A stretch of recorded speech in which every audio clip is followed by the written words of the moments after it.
Good morning बच्चों, स्वागत है आप सभी का एक और नई वीडियो में। आज हम करने जा रहे हैं हिंदी की वर्कशीट नंबर 7 जो कि क्लास 9th की वर्कशीट है। और आज की डेट कितनी है बेटा? 19 जुलाई 2021।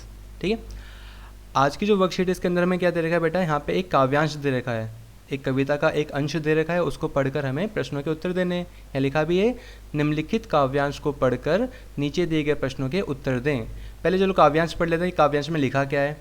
देखिए यहाँ पे लिखा है, मैं मजदूर मुझे देवों की बस्ती से क्या। मतलब यहाँ पे एक मतलब मजदूरों के बारे में कहा गया है। यहाँ पे देखो पिक्चर भी बनी हुई है।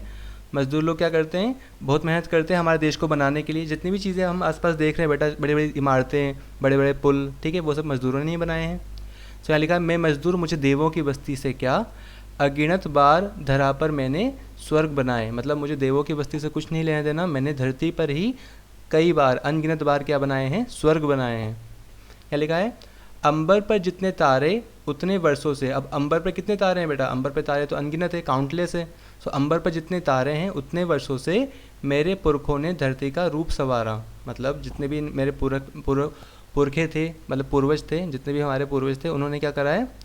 हमारे धरती का रूप संवारा है। किन के पूर्वजों ने? मजदूरों के पूर्वजों ने।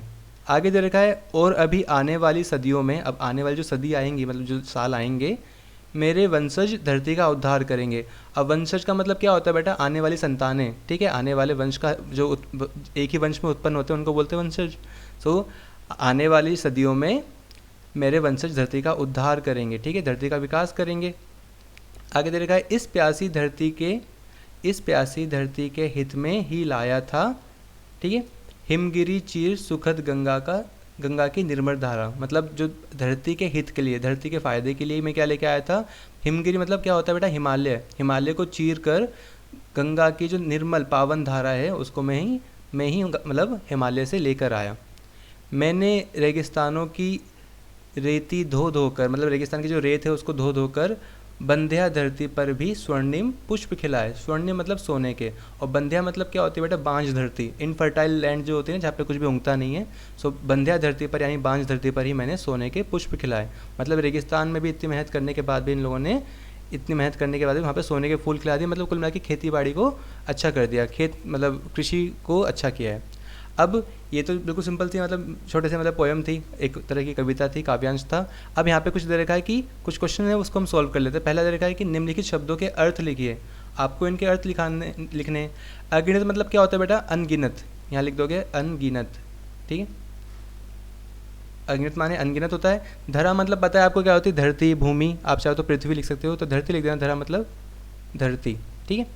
आगे देखते हैं, अंबर। अंबर का मतलब पता ही है, आकाश, आसमान, उसको अंबर बोलते हैं। आगे देखते हैं बेटा, आगे क्या लिखा है? वंशज। अब वंशज का मतलब होता है संतान। आप चाहे तो संतान लिख दो या लिख दो किसी वंश में उत्पन्न होने वाला। आप यहाँ पे संतान लिख सकते हो, वंशज माने, ठीक है। अब आगे देखते हैं, लिखा है हिमगिरी। हिमगिरी बेटा यहाँ पे हिमालय के लिए लिखा गया है, ठीक है। हिम मतलब क्या होता है? बर्फ, और गिरी मतलब पर्वत, बर्फ का पर्वत यानी हिमालय, ठीक है। अब आगे बढ़ते, बंध्या। बंध्या मतलब होता है बांझ, इनफर्टाइल, ठीक है। यहाँ पे आप लिख देना बांझ, ठीक है। सो इस तरह से जो शब्द के अर्थ है, शब्द अर्थ हमने वो कर लिए। आगे देखते हैं, आगे क्या दे रखा है?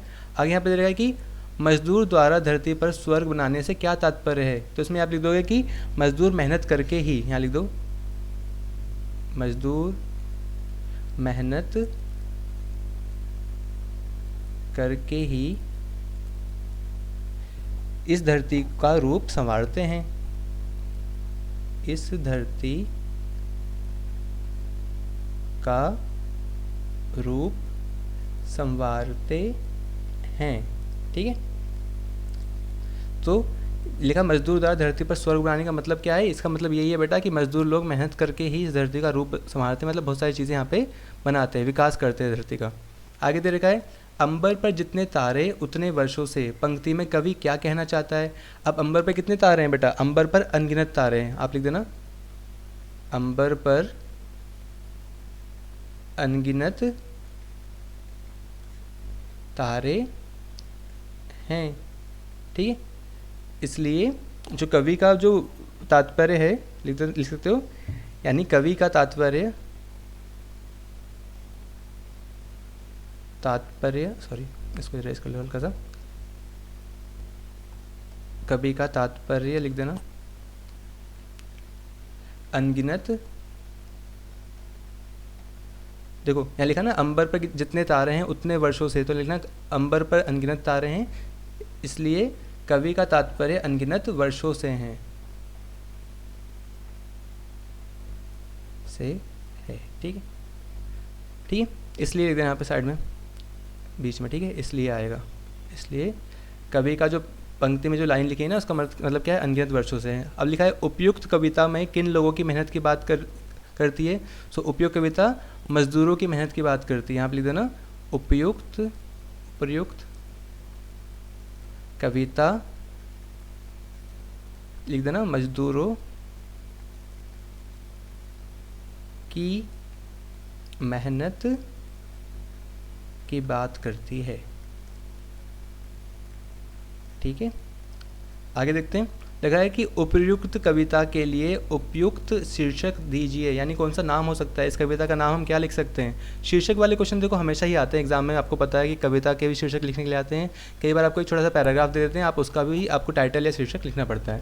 तो देखो इसका शीर्षक आप मतलब मजदूरों से रिलेटेड आप कुछ भी कर सकते हो, पर मैं लिखता हूँ कि यहाँ पे देखो मजदूर लोग क्या करते हैं, हमारे देश को, हमारे राष्ट्र को बनाते हैं, इसलिए आप से लिख देते हो, यहाँ पे लिख सकते हो राष्ट्र निर्माता, राष्ट्र निर्माता। ठीक है, क्योंकि देश को बना रहे हैं वो, तो यहाँ पे लिख देते हैं राष्ट्र निर्माता। अब आते हैं आगे, यहाँ पे दे रखा है कि निम्न शब्दों के 3 पर्यायवाची शब्द लिखिए। अब पर्यायवाची शब्द तो काफ़ी आसान है। देखो धरती का क्या होता है बेटा, धरती का भू, भूमि, धरा लिख सकते हो आप, चाहो तो भू लिख दो, भूमि और धरा। ठीक है, धरती भी लिख सकते हो, पृथ्वी भी लिख सकते हो। ठीक है, धरती लिखा हुआ है, पृथ्वी लिख सकते हो आप। गंगा का क्या होता है बेटा, गंगा का होता है भागीरथी। गंगा का होगा भागीरथी, देवनदी। भागीरथी में सबसे बड़ी की मात्रा आती है, इसको हमें बड़ी की मात्रा कर देना। ठीक है, क्योंकि गलती नहीं होनी चाहिए, हिंदी के वर्कशीट है तो हिंदी में मात्राओं की गलती नहीं होनी चाहिए। ठीक है, टीचर्स काफ़ी गुस्सा करते हैं। सो भागीरथी में बड़ी की मात्रा लगा दो, भागीरथी हो गया, देवनदी हो गई।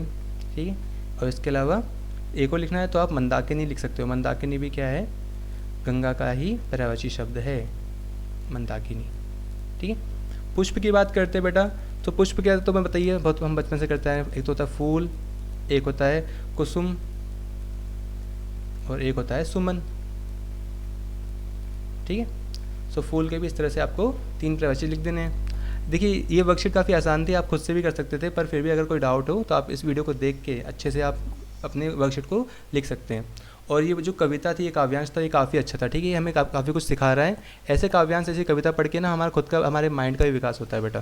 ठीक है, तो चलिए आप इस वर्कशीट को अच्छे से कर लेना, और अगर वीडियो पसंद आई है तो वीडियो को लाइक और चैनल को सब्सक्राइब जरूर करना। मिलते हैं अगली वीडियो में, तब तक के लिए stay safe and keep learning.